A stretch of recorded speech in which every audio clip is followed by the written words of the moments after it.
Excellent. So for the knee, the first thing we need to know are what are the bone and bone features that form the joint that is the knee. Patella. Okay, the patella isn't really, the patella is in the knee, but I would argue that it's not one of the bones that forms the joint of the knee. In fact, as I mentioned, not 100% of the population actually have a patella in both of their knees. So you're right, the patella is in there, so we can't forget about the patella.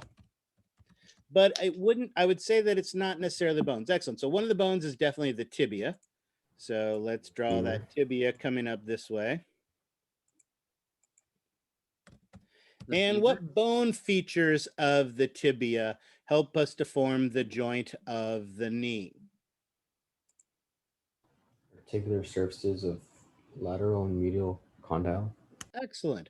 We have these medial and lateral condyles that have these concave indentations into them. Right? And for argument's sake, we'll say that this is medial. And we'll go ahead and put a tibial tuberosity here so that we can see that this is the anterior view of that. So absolutely, we have the medial and lateral condyles. So just emphasize this. This would be the lateral condyle and the medial condyle of the tibia. Now I saw someone say fibula. Does the fibula actually form part of the joint of the knee? No. No. No, notice the fibula. Remember, the fibula comes up and articulates on the undersurface of the tibia. So it is near the knee, but it's not actually part of the knee.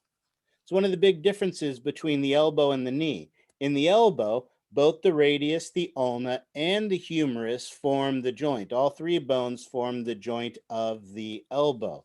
But here, it's just the tibia. And what other bone? Femur. Femur, absolutely. Our femur comes down. And what bone features of our femur? Also the medial and the, oh my God, I keep forgetting the name. It's the name. Lateral. Yeah, medial Absolutely. and lateral. Medial lateral condyles. Excellent. So it is indeed the medial. Oops, no, hold on. Yeah, this works. The medial, the medial and lateral condyles of the femur. So notice it's just the femur and the tibia that form the joints of the knee. So those are the bones and bone features. The medial and lateral condyle of the femur, the medial and lateral condyle of the tibia. Those are the ones that form the joint that is the knee. Okay, boom, end of story. But as we mentioned, there are a lot of accessory structures we are responsible for. And let's actually move this here and this here. And I'll sneak this over here so it's out of our way. There are many accessory structures you're responsible for. Notice I've already drawn the articular cartilage that is going to help to support them and form that joint for the condyles that are there. But the second thing I want to talk about are the ligaments and tendons. In particular, there are 5 ligaments we are going to be responsible for helping us to understand how the knee is held together. Now we need 2 more bone features I need to cheat and put on here. I need the lateral epicondyle and the medial epicondyle of my femurs there so that I can see that, so that we can see the first structure. We have over here on the lateral epicondyle connecting down to the head and neck of the fibula is a ligament, because it's going bone to bone, that is to the side of the knee. And because it's this ligament to the side of the knee, how do we identify this ligament? Oh, if only I had a list of the anatomy I was responsible for of the knee, I might be able to figure out the names of some of these things. Does such a list exist? Yeah. Yes. So why doesn't somebody look at theirs and tell me what we might call this ligament that is to the side of the knee on the side of the fibula? The lateral. Fibular collateral ligament. There you go. Lateral, collateral, right? Collateral means to the side. Lateral collateral ligament. Now, this one happens to connect to the fibula because we know the fibula is on the lateral side. So it is also sometimes referred to as the fibular collateral ligament. Both of those would be acceptable names for it, but you absolutely got the right idea. We have this lateral collateral ligament or fibular collateral ligament to the side of the knee on the fibular side. And guess what? We have the same thing on the other side. From the medial epicondyle down to the condyle of the tibia is a ligament. And guess what we call that one? Medial collateral ligament. Medial collateral ligament. Or again, it can also be referred to as the tibial collateral ligament. Excellent. Now, as you guys pointed out for me, located right about yays is that patella. And that patella has the tendons of 4 different muscles that come together, collectively forming a structure we call either the quadriceps tendon, or it's also known as the patella tendon. Oops, that's what I spelled tendon, right? Tendon. It then, because the patella is in this tendon, it then extends beyond the patella to the tibial tuberosity, basically forming a structure that goes bone to bone. And so this structure that goes bone to bone, not surprisingly, is the patellar. Oops. Ligament. So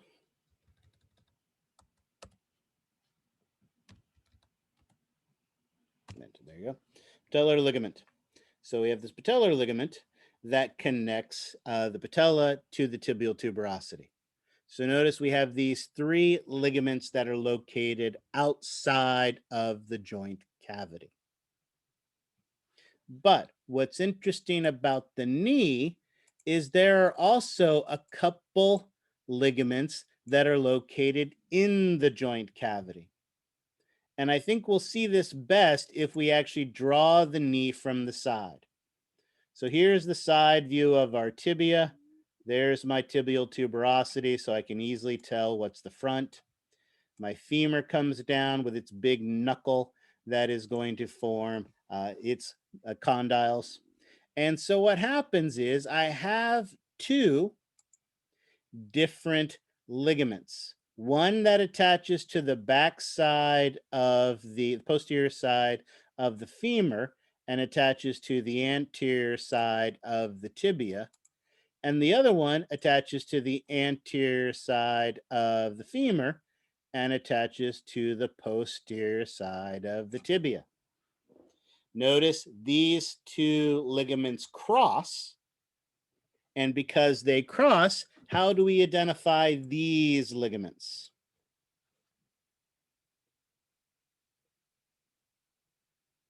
One's the anterior cruciate ligament, and then the other one is the posterior cruciate ligament.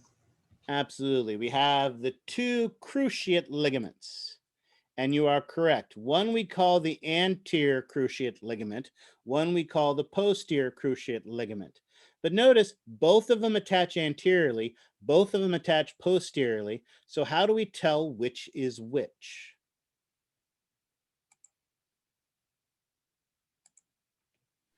Doesn't one run in front of the other? Well, but they cross each other. So they're crossing each other. So you could argue both run in front of each other.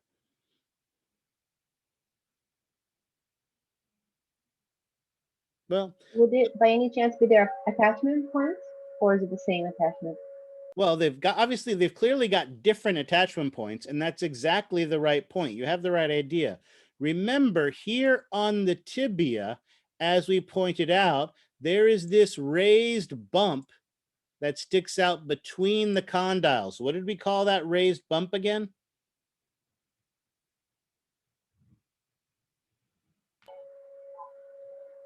I don't remember, but it was something between condyle. Yep, intercondylar eminence, right? That sticks out. Notice one of these tendons attaches to the front of the intercondylar eminence and one attaches to the back of it.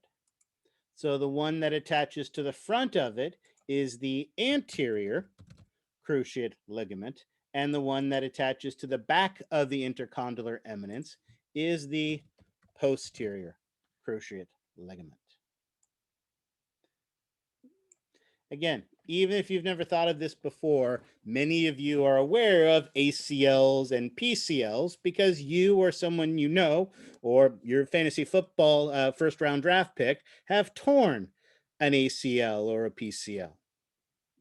These play a huge role in the stabilization of the knee.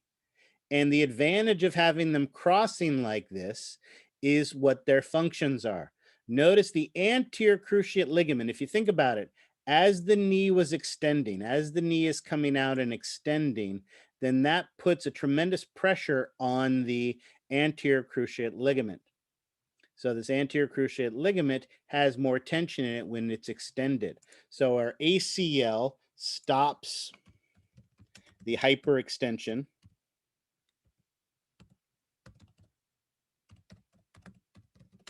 of the knee. And that's typically how most people damage it, right? They get tackled or something from the side, and that hyperextends the knee and stops and causes the problem. Yes, Madison. Not sure why I was still clapping, but yeah, so like talking about the hyperextensions, my husband recently, like he had his hopefully 5th and final surgery until he decides to get his knee replaced. He tore his ACL so bad that when he would sit like with his, like, you know, resting your ankle on your knee and your knee just kind of sticking out. Does that make sense, that visual? Yeah. His tibia would go forward because he didn't have a ligament there to hold it there. Yeah. Yeah, that's really, really bad.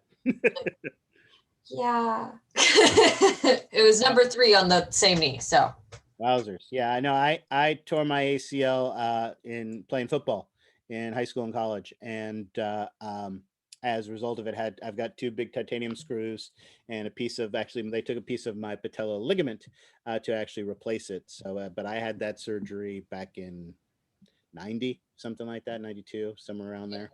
he So, did his hamstring graft this time. oh. And that was a brutal recovery, I have to say. Yeah, no, knees are not fun. But you've got the right idea and you have that experience with it. Now, notice also, yes, I am very vintage. On the other hand, when the knee is flexed, so when the knee is flexed, it is actually the posterior cruciate ligament that is actually attaching to the front that has the tension on it and basically stops the knee from dislocating and projecting forward. So if you think about how if you're walking down a hill, as you're walking down that hill, as you're going down, pushing on it, it can project and push off of that. And so the posterior cruciate ligament helps to stabilize it. Notice it's working when the knee is flexed. And so that's why it's much less commonly damaged than the anterior, which is damaged typically when the leg is extended. So it's much less common for someone to tear their PCL than they are to tear their ACL, but it can happen on occasion. So there you go. Those are the 5 ligaments you are responsible for. The last thing that I want to point out, and again, as you look at it, let's use green. Remember, there are 2 chunks of hyaline cartilage that sit in this joint cavity. And that fibrocartilage is that meniscus. And obviously, the medial meniscus is going to be on the medial side. And the lateral meniscus is going to be on the lateral side. And these are big, nice rings of fibrocartilage, helping to provide additional cushion and protection in the knee. And I think that's everything on your list, right? Is that everything on your list from the handout?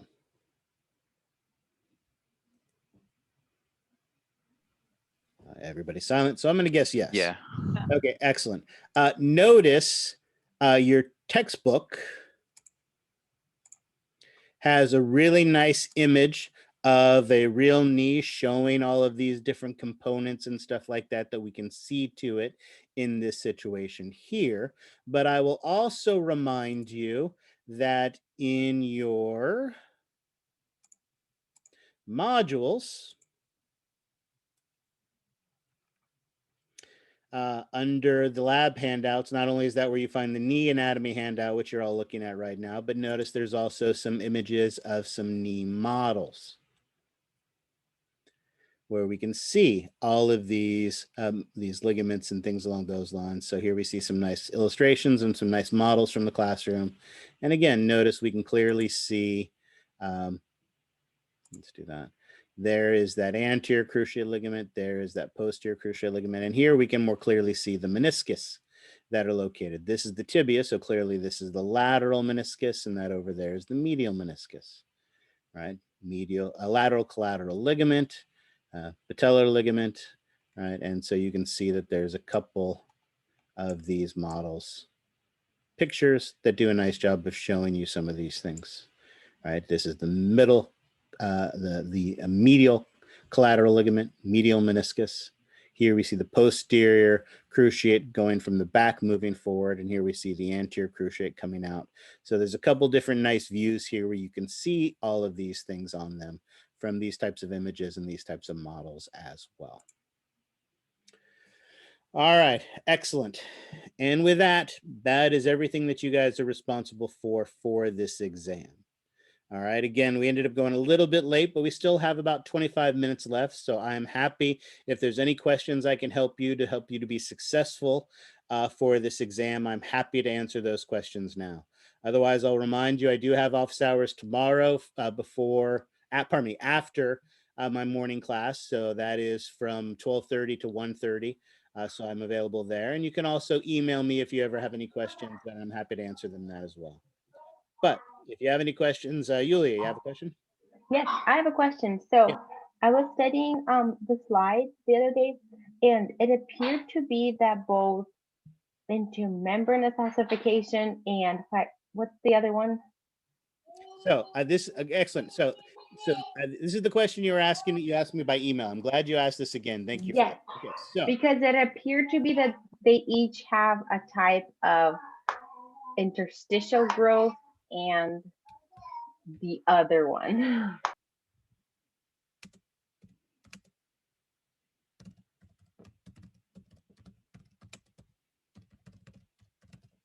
So I think where you were getting confused is that we were looking at endochondral ossification, intermembranous ossification, and you were trying to relate them to interstitial growth and appositional growth. Right? These are not the same processes. Endochondral ossification, intermembranous ossification are how we make bone. All right. We can do it one of two ways, either with hyaline cartilage or inside of a fibrous membrane.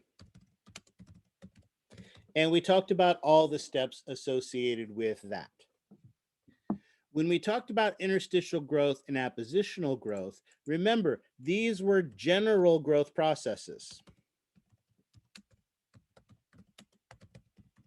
for pretty much all tissues. Bone is definitely one of the tissues. So yes, it can use these processes. But remember, basically with interstitial growth, we are basically expanding the tissue by growing the tissue from within.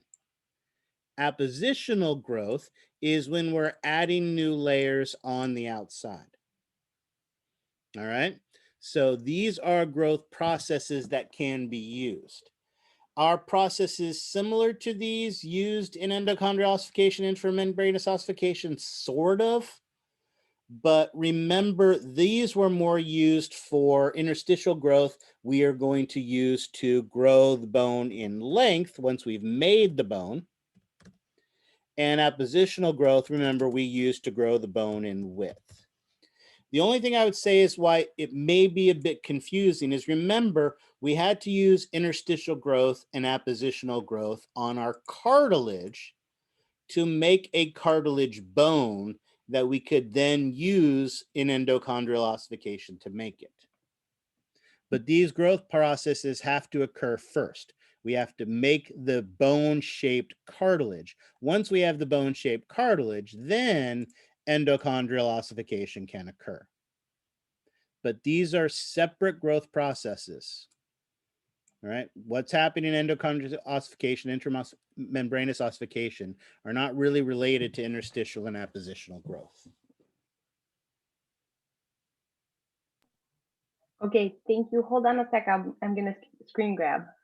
Okay, while you're doing that, I'll answer Ariana's question. Really, the only difference between a perichondrium and a periosteum is their location. Yeah, right. Both of them are dense irregular connective tissues. Both of them house mesenchymal cells. The only difference is where they're located. If they're sitting on top of cartilage, they're a perichondrium. If they're sitting on top of bone, they're a periosteum, which, if you think about it, is exactly what happens in endochondral ossification. Mm-hmm. We have a chunk of cartilage, and that chunk of cartilage has a perichondrion on top of it. However, we then come in and make a layer of bone. And as soon as we make a layer of bone, that dense irregular connective tissue is now sitting on bone, and so suddenly it's a periosteum. So literally the only difference is its location, what it's sitting on top of. Okay, so the periosteum comes after the perisimum. So yes, in endochondral ossification, we already have cartilage that has a perichondrium on top of them. But then what happens is we grow a blood vessel in. And when we grow that blood vessel in, we change the chemical signals, change the environment, and suddenly we start making, rather than cartilage, we make new bone. And when we start making new bone on top of this, then now that perichondrium is sitting on bone. And because now it's sitting on bone, it's a periosteum. Okay, thank you so much. Yep. All right, next question. I had a question. I was going over the processes of like the growth processes, and I know you mentioned the resting zone wouldn't be a part of the actual growth process, right? So you're talking about the epiphyseal plate, yes. Yes, and you said that if you asked a question like what are the growth processes, we wouldn't have to mention the resting zone, but would we, dang it, I wrote it down in a weird way. Not would we get in trouble? Would we get marked down if you asked for the if you asked for the five zones, we would not get marked down, right? If we asked for it. So notice here is a possible essay question. Okay. Identify the region/zones of the epiphyseal plate. Of course, I misspelled plate, but you get the idea. Mm-hmm. Right? How many zones or regions are there of the epiphyseal plate? There's 5. 5. And you would need to identify and describe, because of course the question would say that, identify and describe. Right? If we're going to be more specific about what the question is, you would need to identify all 5 of those and describe what's happening in all of those. Mm-hmm. Okay. However, a completely different question would be,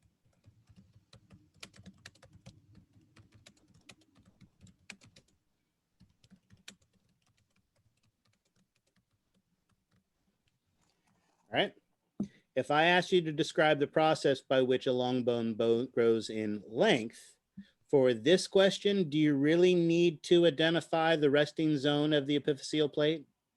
No. No.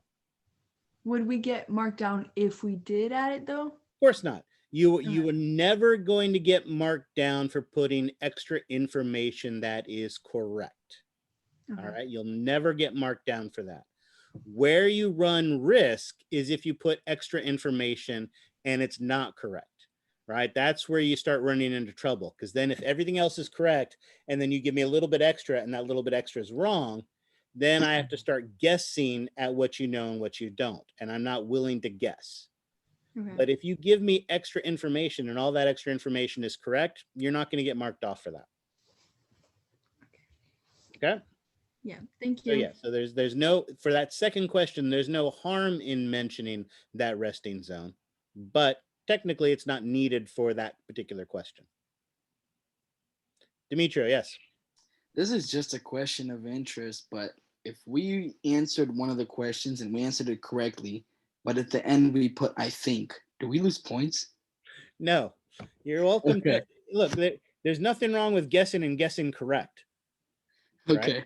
I've So- always wondered. I mean, because I in my head sometimes I'm like, I think this is it, and I'll sometimes type it out. And I've had professors minus me and they said, why did you add I think? And I was like, okay, well. I don't care.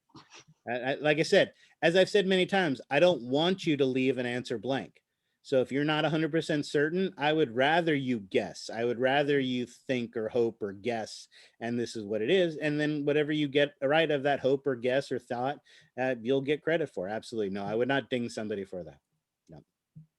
You don't get points for being confident.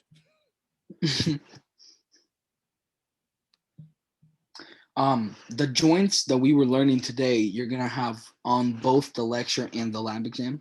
Absolutely. Okay. Yep. So one more. What would be, I guess, an example of if you were to have a essay question for a joint? Would it be like identify and describe the different types of joints? Sure. So excellent. Absolutely. So there's lots of ways I could do it. Identify the functional classifications of joints. Identify, and again, every time I say identify, it'll say identify and describe.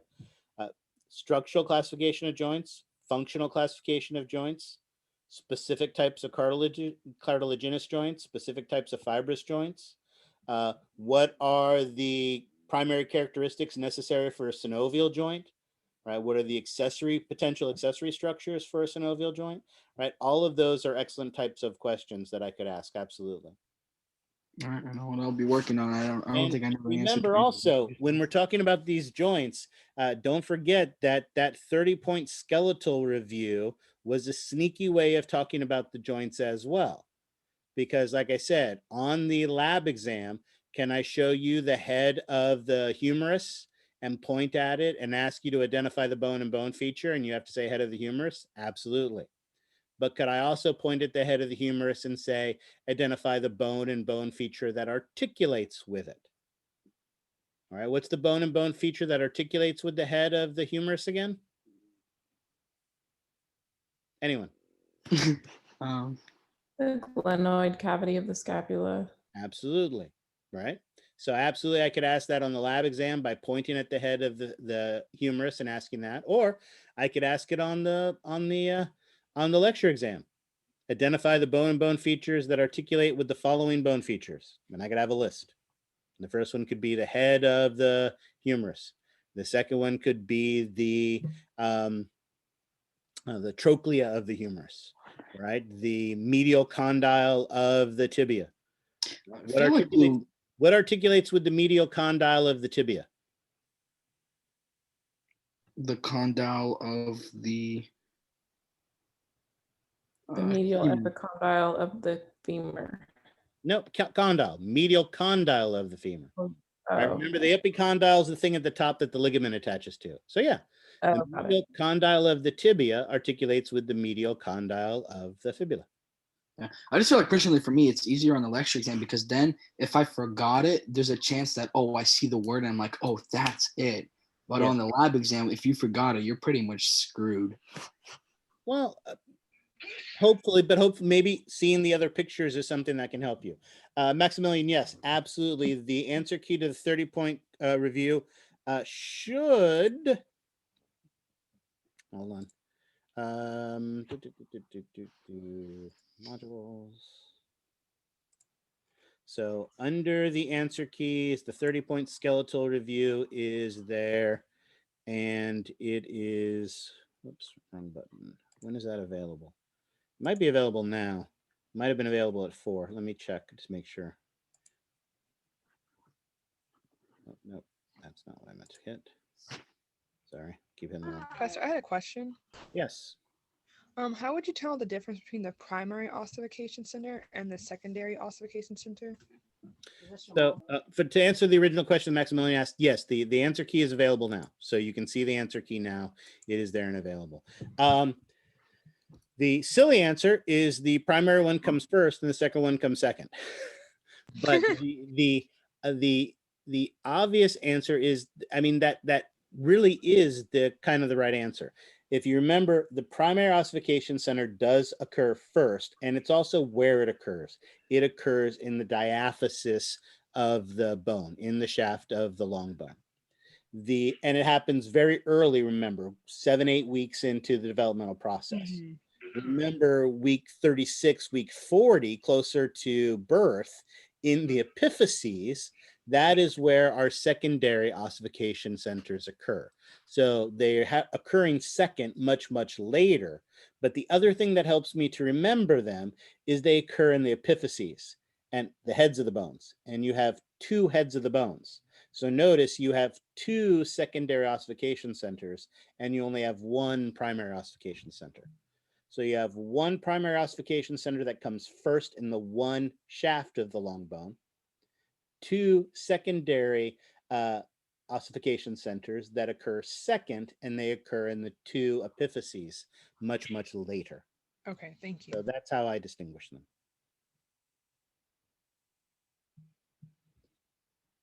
All right. I got time for at least one more. Any more questions? Well, I will remind you again, I'm very good at responding to emails. I have office hours tomorrow. Technically, I have office hours right before your exam. So I'll be here 11 to 12 before your exam as well. So you have office hours right before the exam. So if there's anything going into the exam you have questions on, then please come to my office hours. So I have a quick question. Yes.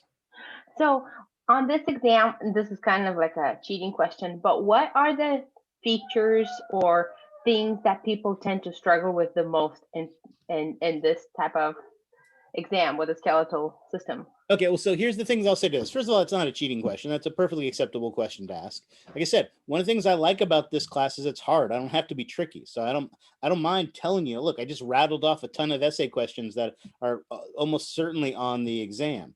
As I warned you about earlier, I think people struggle more with the joints, not because I think that they're necessarily trickier, but I think there's 2 things about them. The names are much more alphabet soup names, synchondrosis and syndesmosis and amphiarthrosis.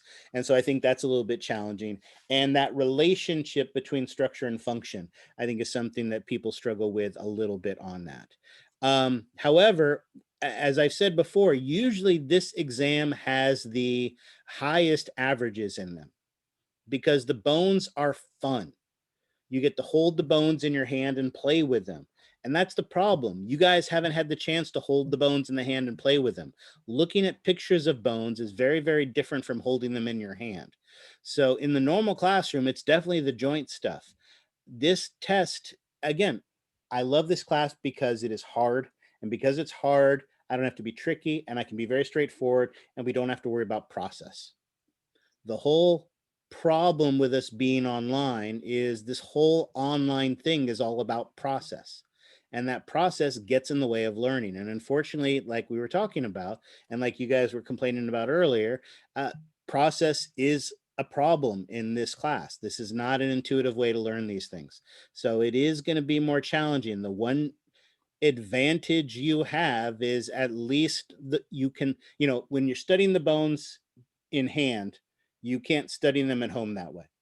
You don't get to take the bones home and study them at home. And looking at pictures and holding them in hand is very different. So when you're spending all your time at home looking at pictures of the bone, and then you come to class and you have to actually look at and hold the real bones for the test, that can be trickier. the fact that you're now looking at pictures of bones and then are going to be tested on pictures of bones in one way makes the studying a little bit easier that way, because you're going to be able to at home study what you're going to be tested on.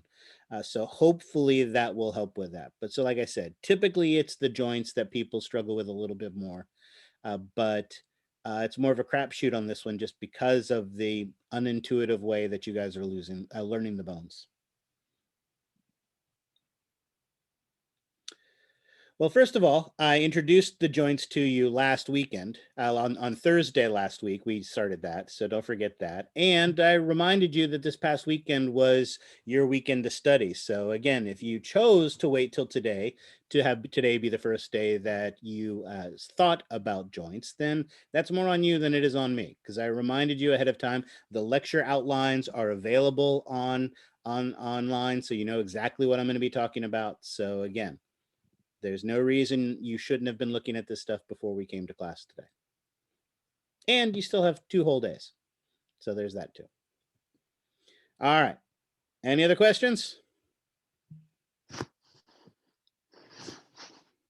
All right. Well, then you guys have an excellent day, excellent week. Good luck on the exams. Again, please email me. Please come to my office hours if you have questions. But once the exam starts, here's knocking on wood that I don't have to hear from you during the exam, because that means everything went well. But of course, if you have problems, reach out and we'll try our best to work through them. The second test went much better than the first test, so I'm hoping this third test will be even more smooth sailing for that. So good luck with that, and I will see you guys next week. All right, bye.